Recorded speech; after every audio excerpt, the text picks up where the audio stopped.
Selamat malam saudara-saudaraku yang kekasih, Happy Friday. Hari ini adalah hari PRT online, kita bisa berkumpul lagi lewat internet dan bisa berdoa bersama-sama, belajar firman Tuhan dan memuji Tuhan. Hari ini puji-pujian akan dipimpin oleh Dede Kurniasi dan kawan-kawan dari PRT Wilayah Barat. Mari kita persiapkan diri kita untuk memuji Tuhan, menyembah Tuhan. Kita berdoa terlebih dahulu. Bapa di sorga, kami bersyukur dan terima kasih untuk kesempatan dan kesehatan yang Kau berikan kepada kami, sehingga kami boleh mengikuti PRT online ini. Kami ingin memuji Tuhan, menyembah Tuhan.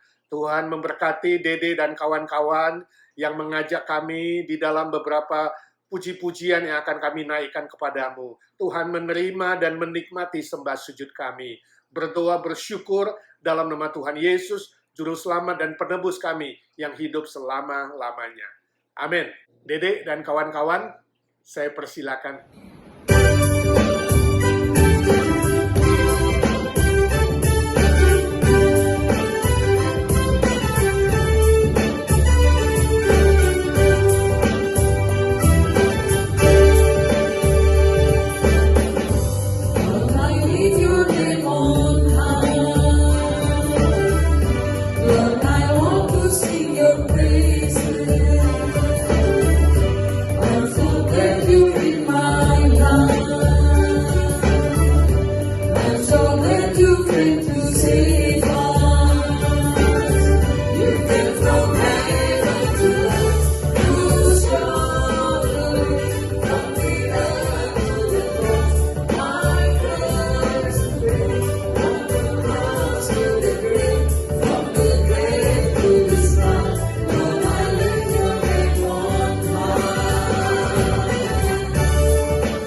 itu kasih Bapa, seperti gelombang samudra, takkan pernah berhenti kau mengasihiku. Seperti tingginya langit biru, demikian tinggi kasih Bapa. Sedalam lembaga yang malu, demikian dalam kau tebus hidupku. Kasih-Mu lebih dari mentari yang tak pernah berhenti memancarkan sinarnya. Cinta-Mu lebih dari samudra, tenggelamku di dalam kesetiaan-Mu Tuhan.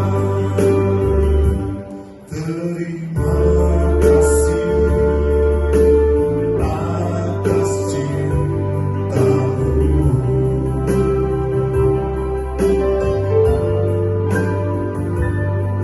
Seperti mentari yang bersinar, seperti itu kasih Bapa.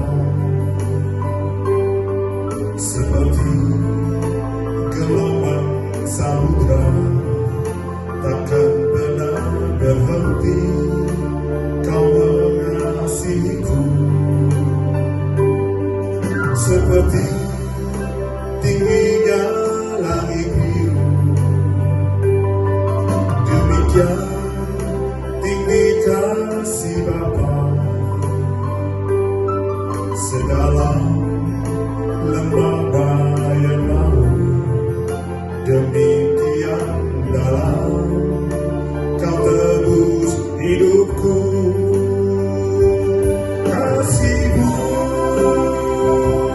lebih dari mentari yang tak pernah berhenti memancarkan sinarnya. Cinta-Mu lebih dari samudra, tenggelamku di dalam kesetiaan-Mu Tuhan. Terima kasih atas cinta-Mu.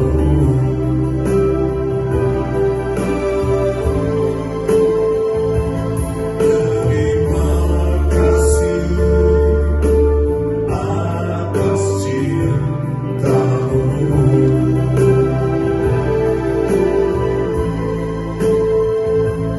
Terima kasih atas cinta-Mu.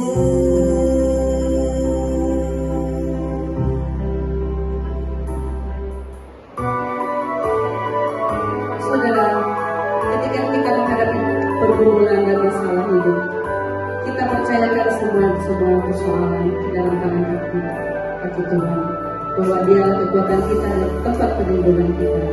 Sebelum kita mendengarkan firman Tuhan yang akan disampaikan oleh hamba-Nya, kita naikkan pujian. Engkaulah kekuatanku, tempat perlindunganku.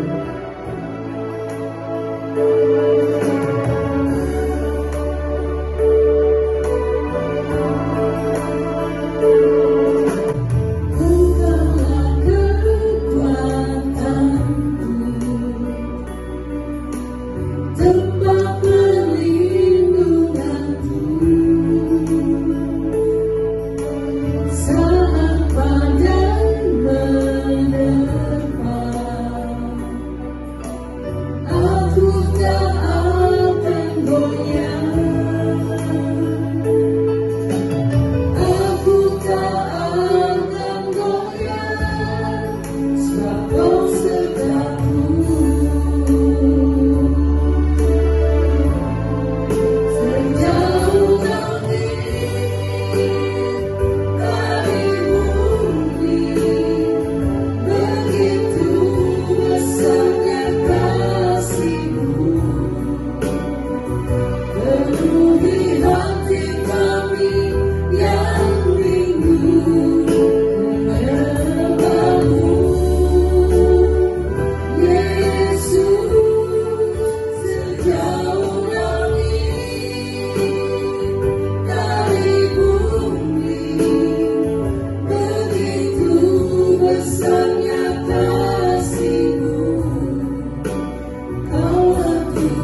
Terima kasih Dede, Bu Nina, juga Yanti dan Tante Lucy bersama-sama dengan kita, dan kesaksian Bambang, puji Tuhan, Ruben yang main keyboard, dan Pak Amfri yang mengambil video, semua melayani dengan kompak.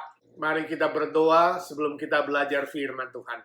Bapa di sorga, kami mau belajar firman Tuhan. Tuhan urapi hamba-Mu, siapkan hati, pikiran, dan telinga kami, supaya kami bukan hanya mendengar dan mengerti, tapi kami pun bisa melakukan firman Tuhan dalam kehidupan kami sehari-hari. Berdoa bersyukur dalam nama Tuhan Yesus, Juru Selamat dan Penebus kami, Tuhan segala Tuhan, Allah segala Allah yang hidup selama-lamanya.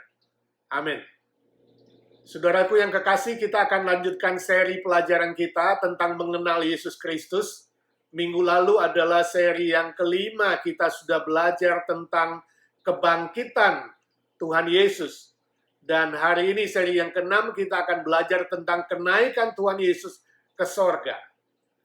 Menurut saudara, sorga itu adalah sebuah lokasi atau hanya sebuah keadaan atau perasaan, atau hanya hayalan atau cerita mitos saja. Banyak orang hari ini berbicara soal sorga, mereka menganggap sepi, menganggap ya itu hanya cerita hayalan, itu cerita utopia yang tidak mungkin terjadi, itu mitos, yaitu cuma perasaan kita saja. Atau saudara percaya sorga itu sungguh-sungguh adalah sebuah tempat? Bagaimana pendapat saudara? Mari kita baca apa yang Tuhan Yesus katakan dalam Injil Yohanes 14 ayat 1 sampai 3. Demikian firman Tuhan. Janganlah gelisah hatimu. Percayalah kepada Allah, percayalah juga kepadaku. Di rumah Bapakku banyak tempat tinggal. Jika tidak demikian, tentu aku mengatakannya kepadamu. Sebab aku pergi ke situ untuk menyediakan tempat bagimu. Dan apabila aku telah pergi ke situ dan telah menyediakan tempat bagimu, aku akan datang kembali dan membawa kamu ke tempatku, supaya di tempat di mana aku berada, kamu pun berada. Nah, saudaraku, ini adalah ucapan Tuhan Yesus sebelum dia mati, disalibkan, sebelum dia dibangkitkan, dan sebelum dia naik ke sorga. Dia sudah mengucapkan kalimat yang sangat penting dan mengajar kita kebenaran tentang sorga. Berulang kali, bagian firman Tuhan yang kita baca tadi, Tuhan Yesus menegaskan sorga adalah tempat tinggal. Tempat tinggal Bapa di sorga. Rumah Bapa di sorga. Jadi, sorga itu adalah sebuah tempat, lokasi. Tentu lokasi yang tidak terbatas. Lokasi yang kekal, lokasi yang mulia, yang didiami oleh Bapa di sorga dan seluruh pasukan malaikatnya. Tempat yang tidak seperti bumi ini, yang kita sebut tempat yang dibatasi ruang dan waktu. Tapi sorga adalah sebuah tempat yang kekal. Tempat tinggal yang sempurna. Jadi jangan saudara bayangkan lokasi seperti di dunia ini, dunia yang terbatas, dengan benda-benda yang akan binasa atau yang akan lenyap. Bukan seperti itu. Lalu saudara bertanya, kalau bukan seperti lokasi di dunia, seperti apa? Saudaraku, hal ini tidak bisa dijelaskan dengan kata-kata manusia yang terbatas. Kita tunggu waktunya. Setelah tiba waktunya kelak, mereka yang percaya kepada Tuhan Yesus setelah meninggal dari dunia ini akan dijemput oleh Tuhan Yesus ke sorga sesuai dengan janji Tuhan Yesus. Ingat, Tuhan Yesus tidak pernah bersalah, Tuhan Yesus tidak pernah berdusta, semua ucapannya pasti akan digenapi. Yesus janjikan bahwa dia ke sana untuk menyiapkan tempat bagi kita, orang-orang yang percaya kepadanya. Sebab itu di ayat 1 dikatakan, jangan gelisah hatimu, jangan khawatir, jangan takut, jangan gelisah, jangan susah. Tapi percayalah kepada Bapa di sorga, percayalah juga kepada Tuhan Yesus, Sang Juru Selamat yang sejati. Dan yang setelah dia menggenapkan keselamatan, dia kembali ke rumah Bapa di sorga. Lalu apa tanggapan saudara terhadap kesaksian sebagian orang yang katanya pernah naik ke sorga, lalu turun kembali dan mereka bercerita hal-hal yang spektakuler. Misalnya di sana ketemu Tuhan Yesus, ngobrol-ngobrol, lalu diperlihatkan rumahnya lengkap dengan perabotannya, lalu makan makanan sorga, ketemu teman-teman dan keluarga di sana, ketemu roh anak-anak yang katanya masih melayang-layang, ketemu malaikat, dan berbagai macam hal yang mengagumkan. Bahkan ada pendeta yang katanya tiap hari Sabtu naik ke sorga dan Minggu turun lagi bercerita dalam khotbahnya. Apakah hal itu benar? Apakah kesaksian sedemikian bisa dipercaya? Pernahkah saudara bertanya hal ini? Jawabannya saudara, benar atau tidaknya kesaksian demikian haruslah diuji dengan kebenaran Alkitab. Sebab Alkitab adalah satu-satunya ukuran kebenaran yang Tuhan berikan kepada kita. Bila kesaksian itu sesuai dengan kebenaran Alkitab, maka itu benar. Tapi kalau kesaksiannya tidak ada seperti yang dikatakan Alkitab, itu bisa saja hanya mimpi atau cerita yang dibuat-buat, atau bisa juga dari roh jahat. Hati-hatilah, jangan sampai saudara disesatkan. Lebih percaya kepada kesaksian-kesaksian demikian daripada percaya kepada kebenaran Alkitab. Itu sebabnya hari ini apapun kesaksian orang, kita harus kembali kepada Alkitab, firman Allah yang tidak pernah salah. Nah, saudara, Rasul Paulus pernah diangkat ke Firdaus, yaitu sorga tingkat yang ketiga. Itu dicatat dalam 2 Korintus 12 ayat 1-4. Di situ Rasul Paulus mendengar kata-kata yang tidak terkatakan dan tidak boleh diucapkan manusia. Jadi Rasul Paulus naik ke sorga, rohnya dibawa ke sana. Lalu dia turun lagi, tapi dia tidak boleh menceritakan apa yang dilihat di sana, apa yang didengar di sana. Kenapa demikian? Sebab sorga itu terlalu mulia, terlalu sempurna dan kekal, melampaui pikiran kita, perasaan kita, dan pengalaman kita. Nah, jika ada seorang, entahkah pendeta, entahkah siapapun, dengan mulutnya yang terbatas, dengan mulutnya yang tidak sempurna, yang fana dan yang masih bisa berdosa, bisa bercerita macam-macam tentang sorga, yang mirip keadaannya dengan dunia yang materialistis, dunia yang fana ini, kita patut meragukannya. Kenapa? Sebab hal itu melanggar kebenaran firman Tuhan dalam 2 Korintus 12 tadi. Jadi sekali lagi, cek dan recheck, periksa ulang dengan kebenaran Alkitab, firman Allah yang tanpa salah. Setelah Tuhan Yesus menampakkan dirinya selama 40 hari, dia mempersiapkan murid-muridnya untuk meneruskan misi kerajaan Allah di muka bumi ini. Yesus terangkat naik ke sorga. Kenaikan Tuhan Yesus ke sorga disaksikan oleh malaikat dan oleh murid-muridnya yang diperkirakan sekitar 120 orang. Yang kemudian dia pesan untuk menanti dan menunggu turunnya Roh Kudus. Mari kita baca Kisah Para Rasul pasal 1 ayat 8-11. Demikian firman Tuhan. Tetapi kamu akan menerima kuasa kalau Roh Kudus turun ke atas kamu, dan kamu akan menjadi saksiku di Yerusalem dan di seluruh Yudea dan Samaria dan sampai ke ujung bumi. Ayat 9. Sesudah dia mengatakan demikian, terangkatlah dia disaksikan oleh mereka, dan awan menutupinya dari pandangan mereka. Ayat 10. Ketika mereka sedang menatap ke langit, waktu ia naik itu, tiba-tiba berdirilah 2 orang yang berpakaian putih dekat mereka, dan berkata kepada mereka, "Hai orang-orang Galilea, mengapakah kamu berdiri melihat ke langit? Yesus ini yang terangkat ke sorga meninggalkan kamu, akan datang kembali dengan cara yang sama, seperti kamu melihat dia naik ke sorga." Saudara, jelas sekali malaikat bersaksi bahwa Yesus yang naik ke sorga akan datang kembali. Dengan cara yang sama dia naik ke sorga. Nanti soal kedatangan Yesus kedua kali, minggu depan kita akan pelajari. Nah, hari ini kita akan belajar apa tujuan kenaikan Tuhan Yesus ke sorga. Yang pertama, Yesus naik ke sorga menyediakan tempat bagi orang percaya. Yohanes 14 ayat 2-3. Tadi sudah kita baca firman Tuhan. Janji Tuhan Yesus kepada setiap orang yang percaya kepadanya bahwa dia sendiri yang akan menjemput kita bila dia sudah siapkan tempat bagi kita di sorga. Jadi setiap orang Kristen mendapat tempat di sorga. Tempat yang disiapkan oleh Tuhan Yesus.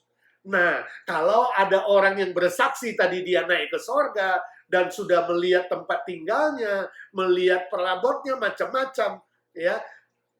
Lalu cerita mirip-mirip dengan yang di bumi, cuma lebih spektakuler sedikit. Pastilah itu kesaksian palsu. Kenapa? Sebab kalau tempatnya sudah selesai, pastilah dia dijemput oleh Tuhan Yesus, alias meninggal dunia. Kita yang hari ini masih hidup di muka bumi ini, kita belum dijemput sebab tempat tinggal kita belum disiapkan Tuhan.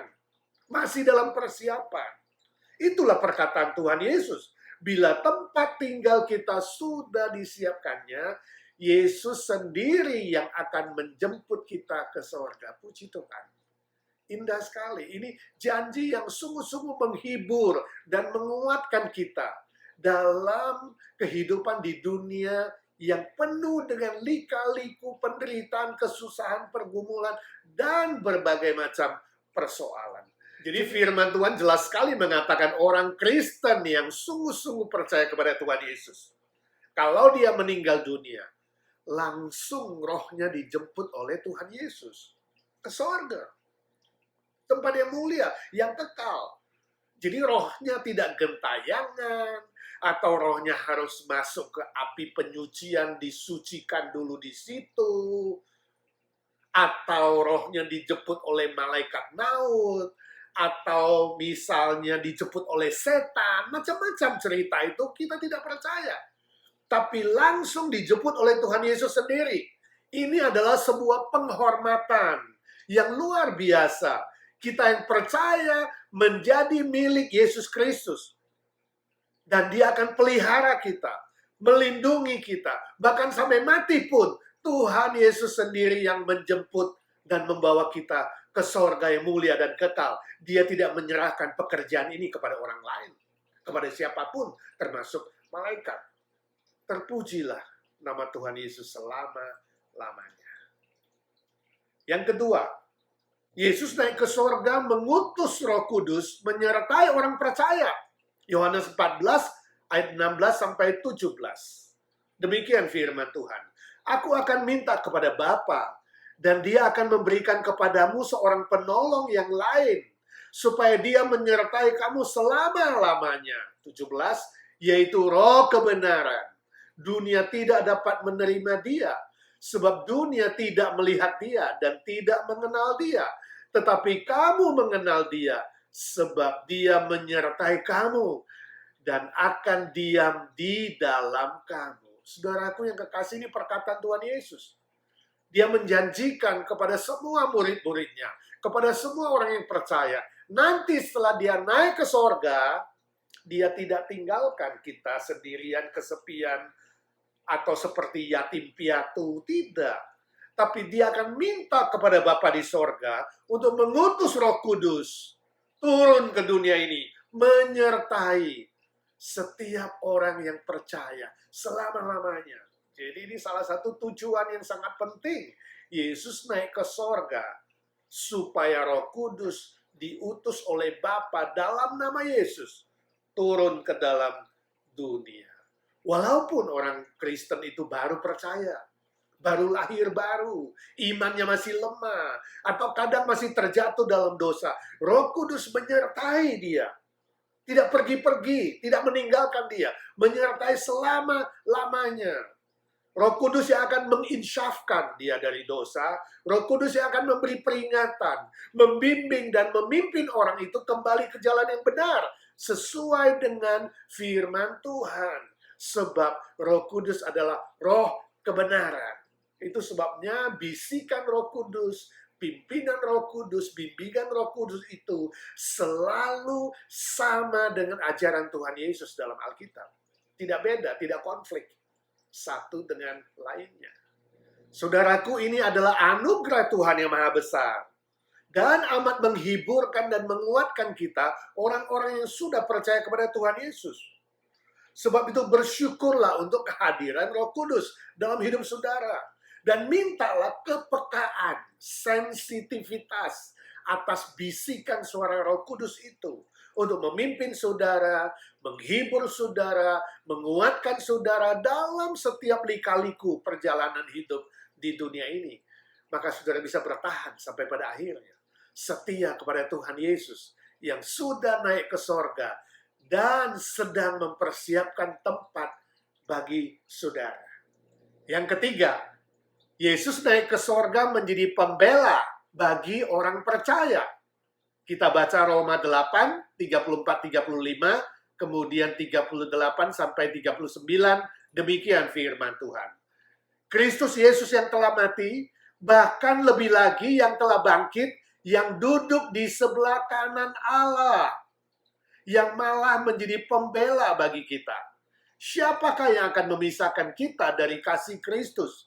Penindasan atau kesesakan, atau penganiayaan, atau kelaparan, atau ketelanjangan, atau bahaya, atau pedang. 38.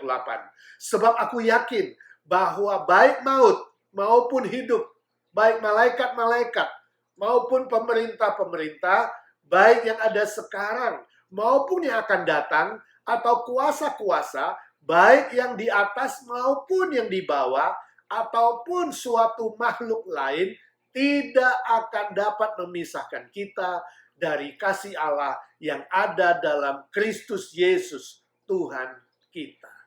Saudaraku yang kekasih, kenaikan Tuhan Yesus ke sorga membuktikan dia berkuasa dan dia terus bekerja menjadi pembela kita. Karya keselamatan di muka bumi ini sudah selesai. Tetapi karya pemeliharaannya atas diri kita, umat pilihannya, masih terus berlangsung, tidak selesai. Walaupun Yesus sudah naik ke sorga, dia menjamin bahwa tidak ada satu kuasa pun, tidak ada satu makhluk pun, tidak ada satu penderitaan atau kesusahan termasuk maut sekalipun. Tidak ada kuasa yang di atas, di bawah, yang bisa memisahkan kita dari kasih Kristus yang maha kekal itu. Luar biasa. Yesus Kristus menjadi pembela kita. Inilah jaminan kemenangan bagi orang yang percaya kepada Tuhan Yesus Kristus sebagai Tuhan dan Juru Selamatnya. Bahkan Tuhan katakan, kita yang percaya ini lebih dari seorang pemenang. Artinya apa? Kalau saudara ikut pertandingan atau orang-orang ikut pertandingan, para atlet, semuanya mau jadi juara satu, itu pemenang. Dapat piala juara satu. Tapi firman Tuhan mengatakan, kita yang percaya lebih dari pemenang. Permisi tanya, apa yang lebih dari pemenang? Apa yang lebih dari juara satu? Orang yang memberi piala juara satu itu bukan. Yang memiliki piala itu. Yang mewarisi piala itu. Itulah orang Kristen. Ya. Lebih dari pemenang berarti pemilik. Ya, semua orang percaya adalah pemilik kerajaan sorga. Kita adalah pemilik kerajaan sorga. Kita adalah ahli waris kerajaan sorga. Lebih dari pemenang. Sebab itu saudara, ada apa yang perlu kita takuti? Tidak ada. Tidak ada satu kuasa, makhluk, malaikat, maut, penderitaan, kesusahan apapun yang bisa memisahkan kita dari Tuhan Yesus. Gak ada. Karena kenaikan Tuhan Yesus ke sorga, setiap kita selalu ada persekutuan di dalam cinta kasih-Nya. Dan selalu mengalami kemenangan. Kapan itu? Tunggu naik ke sorga? Tidak. Setiap hari, Setiap hari dalam pergumulan kita sehari-hari yang nyata, kita yakin Tuhan Yesus memegang tangan kita, memelihara kita, membela perkara kita, dan menjadikan kita semua orang-orang percaya ini lebih dari pemenang. Suatu kali ada seorang guru sekolah minggu yang bertanya kepada murid-muridnya, apa yang dimaksudkan dengan persekutuan dengan Kristus? Ada yang menjawab, oh kita bersekutu dengan Kristus saat kita menerima perjamuan kudus, roti dan anggur, atau saat kita beribadah, saat kita berdoa, saat kita membaca firman Tuhan, saat kita memuji Tuhan. Sang guru menjawab, ya itu tidak salah. Tapi bukan hanya itu. Ada sesuatu yang lebih dalam, bersekutu dengan cinta kasih Tuhan. Menurut Rasul Paulus di tempat ini adalah Yesus Kristus bersama-sama dengan kita menanggung semua persoalan, penderitaan, kesusahan, dan apapun yang kita alami di dunia ini. Dan dia mengajar kita belajar terus beriman, menyangkal diri, mengikut Tuhan, setia, memegang tangannya, dan tangannya memegang kita. Ada sebuah ikatan di situ yang memberikan kemenangan dan kebaikan Tuhan, pembelaan Tuhan, pemeliharaan Tuhan selalu menaungi kita. Dan akhirnya kita tetap menjadi pemenang, bahkan lebih dari pemenang. Jadi saudaraku, setiap hari Tuhan membela kita, melindungi kita, memelihara kita, bersatu dengan kita, apapun yang terjadi. Setiap hari ketika kita menghadapi misalnya pasangan yang tidak mau mengerti, mertua yang mau menang sendiri, anak yang bikin makan hati, teman yang mengkhianati, ada yang suka menggosip, ada orang yang hanya mau diperhatikan tapi tidak mau memperhatikan kita, itu semua membuat kita kesal, membuat kita rasanya stres, ada tekanan, ditambah lagi kalau misalnya di supermarket ada orang-orang yang nyerobot antrian kita, waktu kita nyetir mobil ada yang menyalip mobil kita di freeway, bos kita galak dan pelit, atau kalau kita jadi bos ada pegawai yang malas-malasan, atau saudara ketika menghadapi sakit penyakit yang tidak sembuh-sembuh, atau menghadapi kematian sekalipun, atau yang bekerja gajinya tidak naik-naik, atau ada yang menunggu jodoh gak kesampaian sampai hari ini, ada yang sudah menikah menunggu anak tapi anak belum lahir-lahir, banyak hal. Ada yang sekolahnya gak selesai-selesai, dan ada yang menghadapi berbagai macam cobaan, godaan, tantangan, kesulitan, penderitaan, tekanan yang tidak habis-habis, cobaan yang tidak selesai-selesai dalam hidup ini. Pada saat-saat yang sedemikian, kita tahu Tuhan di sisi kita. Kita tahu Yesus Kristus yang sudah naik ke sorga itu, rohnya dan Roh Kudus menyertai kita. Dia bergumul bersama-sama dengan kita. Dan dia mengajak kita memegang janji firman-Nya. Tetap melakukan yang benar.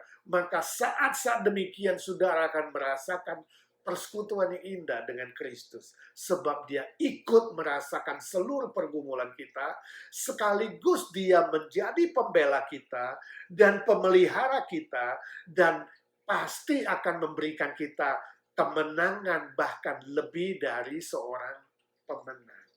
Saudaraku yang kekasih, adakah sesuatu yang membuat saudara takut hari ini?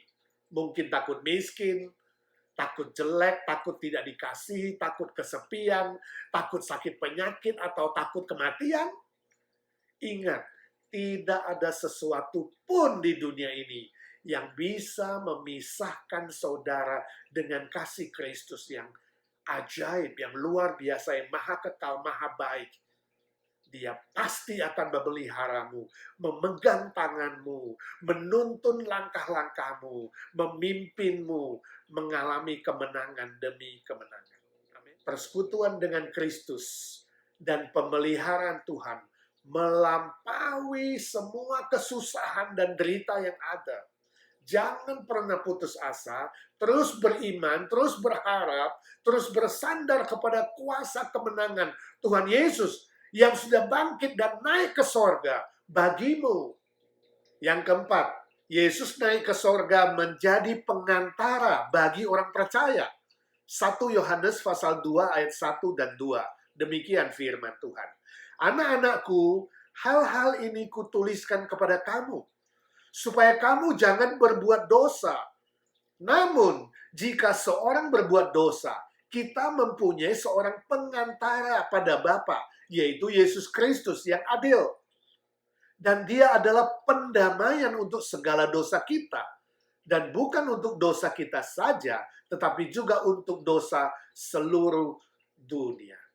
Saudaraku, kenaikan Tuhan Yesus ke sorga juga membuktikan dia adalah satu-satunya pengantara kita kepada Bapa di sorga. Selain Tuhan Yesus menjadi pembela bagi orang percaya, Tuhan Yesus juga menjadi pengantara kepada Bapa. Sebab dia satu-satunya yang mendamaikan dosa kita dengan Bapa di sorga. Melalui kematiannya di atas kayu salib, membayar semua hutang dosa kita. Bukan saja dosa kita di masa lampau, tapi juga dosa-dosa lainnya yang sekarang dan yang mungkin akan datang sampai nanti kita meninggalkan dunia ini. Wow, luar biasa karya Tuhan Yesus. Walaupun sudah naik ke sorga, dia tetap berkarya menjadi juru damai, juru penebus bagi semua dosa dan pelanggaran kita. Nah, sekarang pertanyaannya, apakah orang Kristen yang sudah menerima Yesus Kristus boleh berdosa? Boleh nggak? Bukankah kita masih hidup dalam kedagingan? Ada darah dan daging. Apakah boleh berdosa? Kalau Yesus Kristus senantiasa menjadi penebus dosa kita dan selalu mendamaikan kita dengan Bapa, boleh dong orang yang percaya itu tetap berdosa? Saudara, jawabnya, firman Tuhan di atas tadi menegaskan kita yang menerima Kristus agar jangan lagi berbuat dosa.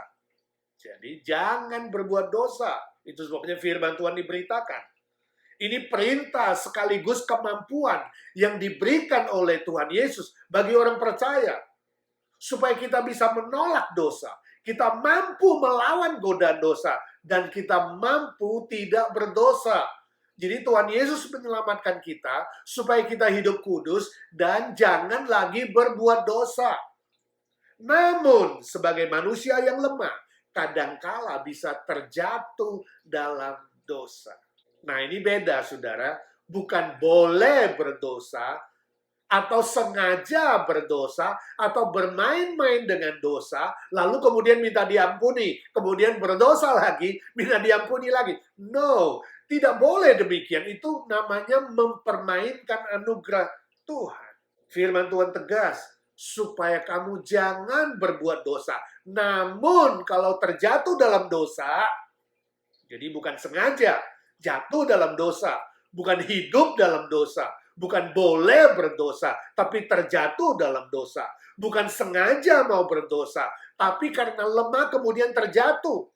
Nah, kalau itu terjadi, orang yang percaya itu pasti menyesali perbuatannya dan dia segera bertobat dan minta kekuatan untuk menolak dosa itu. Dan boleh hidup dalam kemenangan dan hidup dalam kekudusan. Itu orang Kristen yang asli. Bukan hidup dalam dosa, tapi ketika jatuh dalam dosa, dia segera menyesal, bertobat, dan kembali kepada firman Tuhan. Saudara, apakah ada dosa tertentu yang sedang mengikat saudara atau membelenggu saudara? Atau ada kebiasaan buruk yang mengikat saudara dan saudara tidak mampu melepaskannya? Saudara tidak mampu menang melawannya. Hari ini juga, mintalah kuasa kemenangan dari Tuhan Yesus. Dia yang sudah naik ke sorga, memberimu kuasa yang ajaib, kuasa yang menguatkan dan memampukan kamu menolak semua godaan dosa dan cobaan iblis itu. Dan saudara pasti bisa meninggalkannya. Amin. Selanjutnya, apa respons kita terhadap kenaikan Tuhan Yesus ke sorga? Mari kita baca Lukas 24 Ayat 51 sampai 53, demikian firman Tuhan. Lalu Yesus membawa mereka keluar kota sampai ke Betania. Di situ dia mengangkat tangannya dan memberkati mereka. Dan ketika ia sedang memberkati mereka, ia berpisah dari mereka dan terangkat ke sorga. Mereka sujud menyembah kepadanya, lalu mereka pulang ke Yerusalem dengan sangat bersukacita. 53, mereka senantiasa berada di dalam bait Allah dan memuliakan Allah.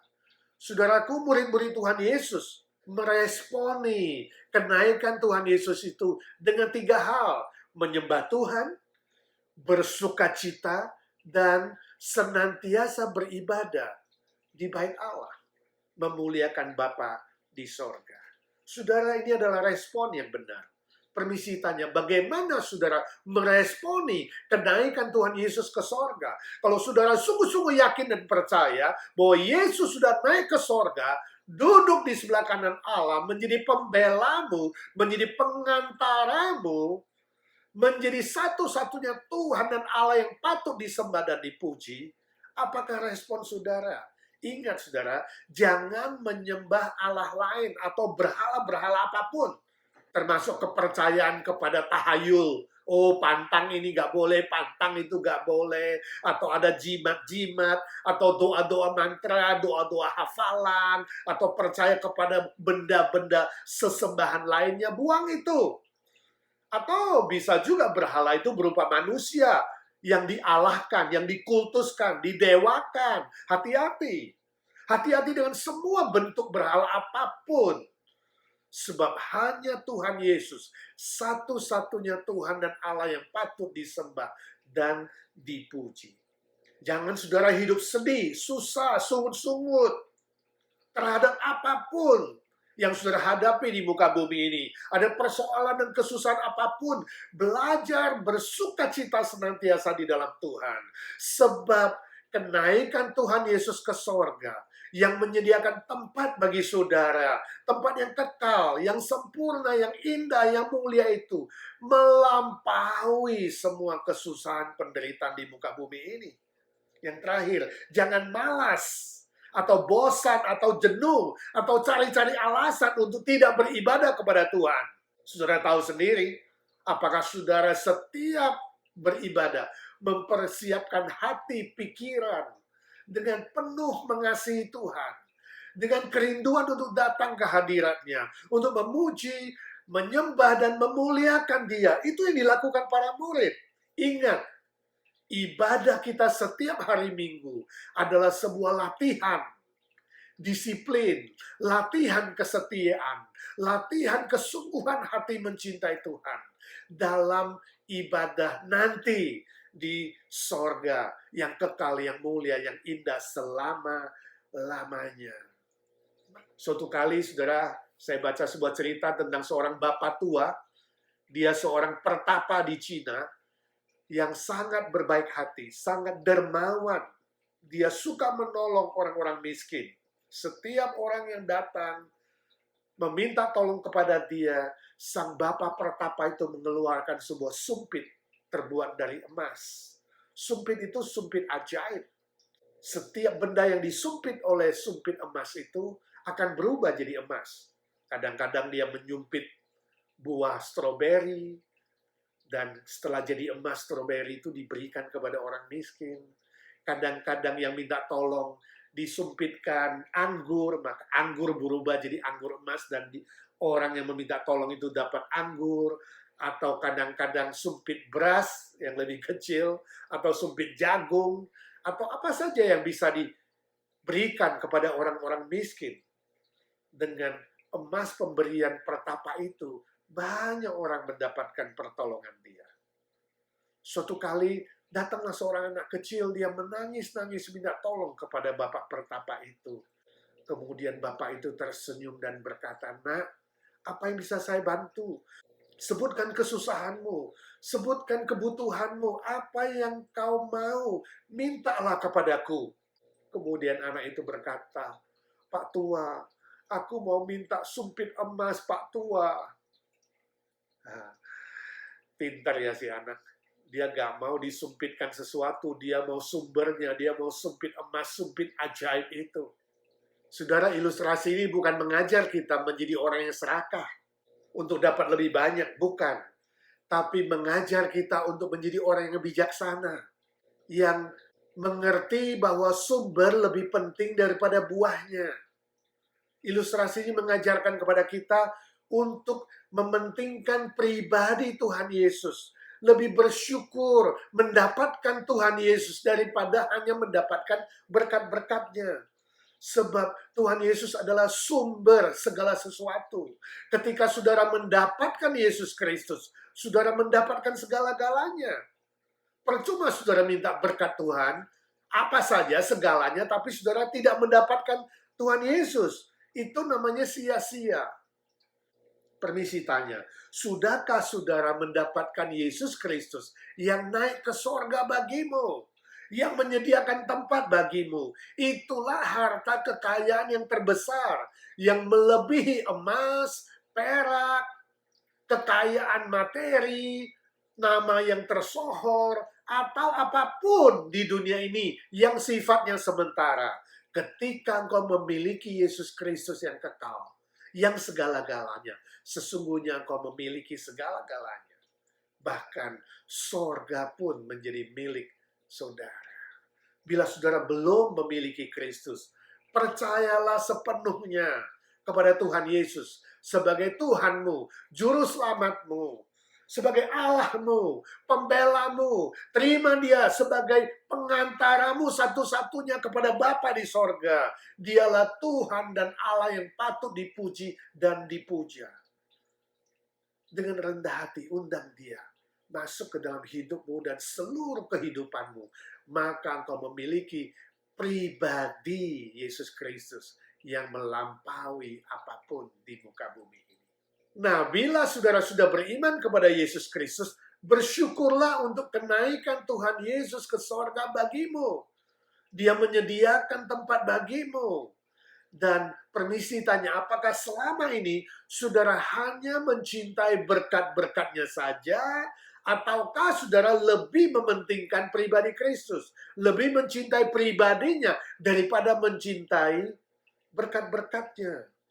Apakah Tuhan Yesus satu-satunya hartamu yang paling berharga, melebihi apapun yang kau punya saat ini? Ataukah ada sesuatu yang lain yang menyaingi diri Tuhan Yesus? Setialah hanya memuji, meninggikan, dan menyembah kepada Dia. Lewat ibadahmu yang disiplin. Lewat kehidupan doamu dan membaca firman Tuhan. Lewat kehidupanmu yang kudus tanpa kompromi. Dan kehidupan yang memuliakan Bapa di sorga. Amin. Mari kita berdoa. Bapa di sorga, kami bersyukur untuk firman Tuhan yang kami pelajari. Suara hamba-Mu sudah berhenti, biarlah suara Roh Kudus terus bekerja.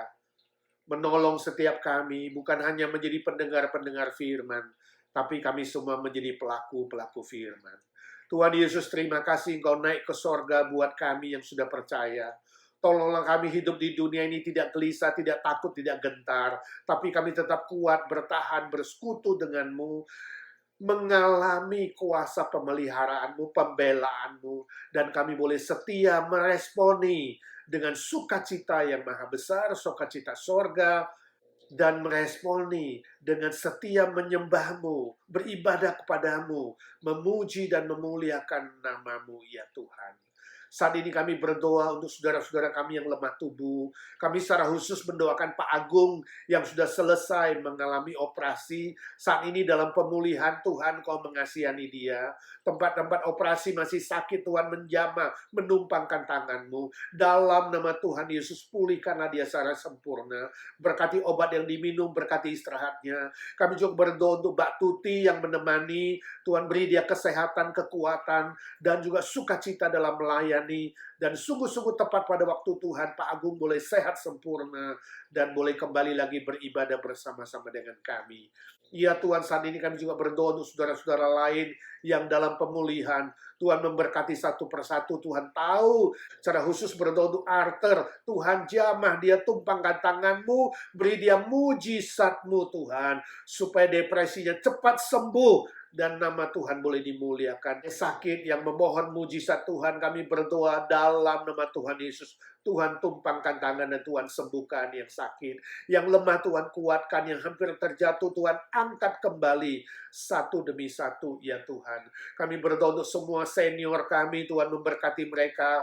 Om Paul yang memimpin Evergreen secara khusus beri dia kekuatan, kesehatan, kemampuan untuk terus melayani semua senior kami. Baik itu lewat telepon, lewat WhatsApp, Tuhan memakai dia. Berkati Tante Lena yang kakinya lemah, dia sulit menelan makanan, Tuhan kasihani dia. Kami serahkan semua senior lain satu persatu, baik Tante Lucy, Tante Oni, tetap diberikan kesehatan, kekuatan yang baru, supaya bisa tetap beribadah dengan baik di rumah Tuhan. Tuhan tolong Om Tan yang paling senior, Tante Isha, Tante Ita, Tante Merin, Tante Aiwati, Tante Sumi, Tuhan Kau sendiri yang menyertai mereka satu persatu, supaya di dalam kesepian, kesendirian mereka mengalami sukacita dari sorga. Kami berdoa untuk Tante Nelly, Tuhan, ketika dia sedih, Tuhan hiburkan, ketika dia lemah, Tuhan kuatkan, Tuhan sertai dia. Tuhan berikan dia sukacita dari sorga dan penghiburan yang sempurna. Kami doakan Tante Janet boleh menemani Om Andi yang lemah tubuhnya, Tuhan yang menjamah, Tuhan menumpangkan tangan-Mu.